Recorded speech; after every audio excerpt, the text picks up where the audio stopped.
talk to kids all the time. They don't like school. They don't like teachers. They tell me all the time, I don't like the teachers. I don't like the school. And there's a reason they don't like it. We are not aware that you have a policy that's set up so that once a child is absent 2 times or tardy 3 times, they are now given a referral. After 2 referrals, they are now escalated to the next level.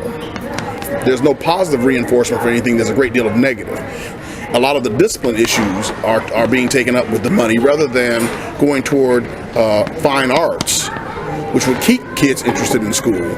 If your money's going toward the negative, not toward the positive, then the kids aren't going in the right direction, even though you may be spending what appears to be more money per child in a poor district. So that's a real problem.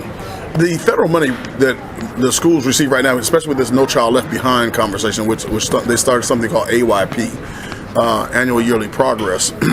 You understand there's a double standard with that also, that a school can be passing the state standards and failing the national standards.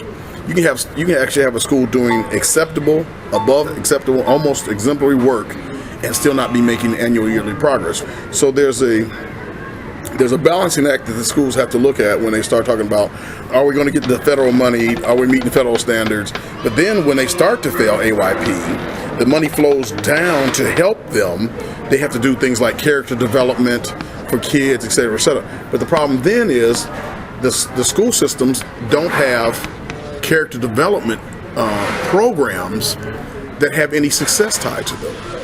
So you got to have a program in place, but they don't know what to do. They don't know what to put in place. So they've got to be able to do a character development issue or a plan, but there's nothing there that they can go back and say, well, we're getting something out of them. I find this to be the dichotomy of education in poor districts.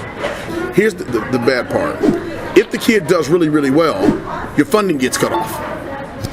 Therefore, you can't continue to do what you did to get them up to the point where they were doing really, really well.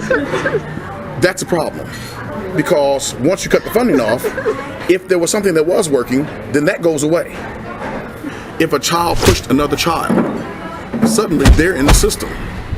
After 1 or 2 pushes, which is what kids do, the next thing you know, the child is in the alternative learning center, getting ready to go to juvenile justice, which is going to cost them a great deal of money because now the parents caught up in the legal system. And that's what happens. The education actually winds up being detrimental to a whole family.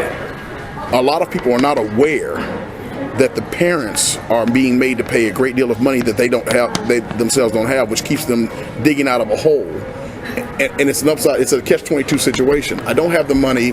I can't take care of my child properly. I can't take away from school. I'm going to work 2 jobs to make up for it. Now you're taking money out of my pocket for a discipline issue that was caused by a child just doing childish things.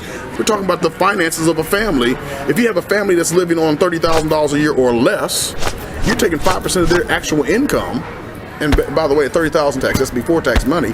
So you're probably taking away damn near 10% of their monies to do something that in most cases, a child being a child. And then you wonder why the spiral starts downward for those kids and why parents have a negative feeling about the school system. It literally is hostile. I was in that system. I was that kid. It still exists. I seen it with these kids in the hallway. I seen the way they talk to them. I'm in the schools. They talk to these kids as if they're less than. Why is it when I hold my hand up for A, an answer, or B, a question, I am never called on? And the only time you call on me is when I avert my eyes from you. Because you know I don't know the answer right now and you want to embarrass me now. You want to impugn my self-esteem right now more so than any time else. What we haven't told these young men and young women who are in a hostile environment, being thrown out of a classroom is never a win. Going to jail, there is no win there. You cannot win in jail. There is no win there. I said, but you know what you got to do? When somebody doesn't like you, force them to give you an A. Force the teacher that you know that doesn't like you to give you an A.